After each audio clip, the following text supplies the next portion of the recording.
The number one question I get from senior executives in Fortune 500 companies is, how did we raise and increase sales by $1.3 billion with the Mental Toughness University process? Okay, now just to be clear, we did this over a period of 20 plus years with regional business teams, regional sales teams of super large companies like Johnson & Johnson, GlaxoSmithKline, Caterpillar, Ingersoll Rand, Procter & Gamble, etc. So this was collectively over time that some of these organizations gave us credit for increasing sales and market share. Mostly we were doing turnarounds, working with mid-performing teams and low-performing teams of companies in the pharmaceutical industry, the financial services industry, etc.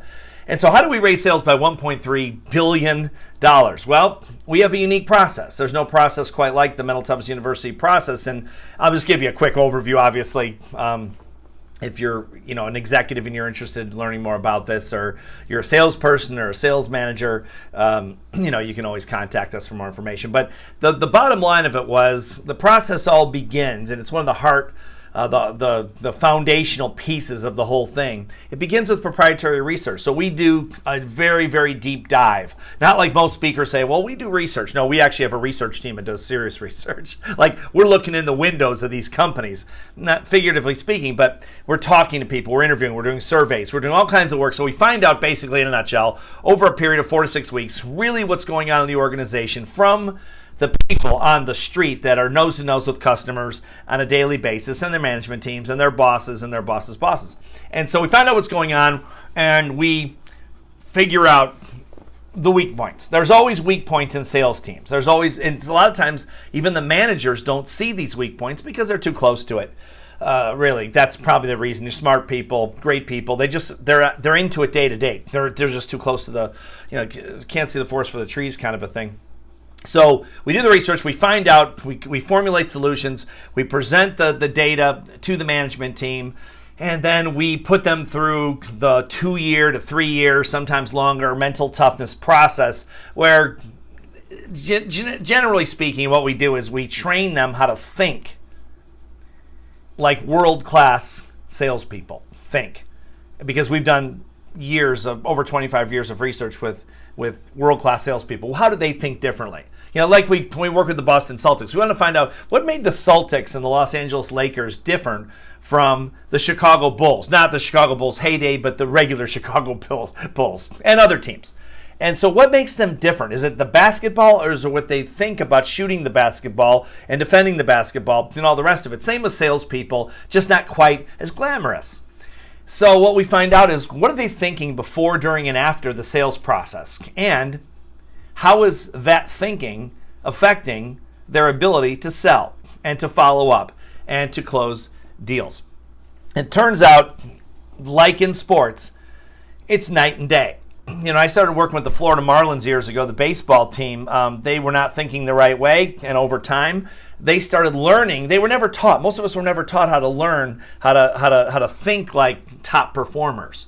Unless you were a Navy SEAL, or maybe you were a professional athlete, you worked with a sports psychologist, or some other, fringe group that you might have been a part of. But for the rest of us mere mortals, we don't get this kind of training. We get skills training. And in business, they get product training. So they get sales skills training, people skills training, they get product training, and it's very, very good with companies. Obviously, at the top of the Fortune 500, they can pay for anything they want. They're very rich, and they do. And it works. But the number one component in the equation of success as a sales team is attitude. So what do they do to make sure that 80% of the equation is successful? They hire people with a really positive, forward-thinking attitude. But usually that's not enough. And so what we do is we come in and we make the good people very good. The ones that are lousy typically don't make it. The ones that are great, they don't need us. They're going to be great anyway. We're throwing gas on the fire. They always win no matter what they do, because they were thinking like that before. But the biggest group of salespeople in any organization are the middle class, are the middle group. They're not bad, they're not good. So we're focused, and this is what has been our claim to fame. This is how we raise sales by $1.3 billion. I'll just give it to you straight. We focused always on making good salespeople into very good salespeople. Rarely do they ever become great, but see, 90% of the people are in that category, roughly. And so if you can take them from good to very good, you're talking about sometimes, tens of millions of dollars, sometimes more, in increased sales and, of course, market share. And that's how we did it. We have a process called the Mental Toughness Process. We're the most successful, organization in this space worldwide. We've been on every show in the country. Good Morning America, Today Show, CNN, Fox, you name it, we've been on it. We've been featured. But people want to know the secret sauce. And other companies organizations have tried to copy us. And if you're trying to copy our organization because you want the success we've had, you can have it. There it is. It's a process. It's not a program. It's not a speech. It's not a seminar. It's not a workshop. It's a process. Like learning to play golf is a process. Learning to play the violin or the piano is a process. Learning to play tennis is a process. It's not a lesson. It's not a camp. It's a process that goes on for months and years. But once you get that kind of process structured within your organization,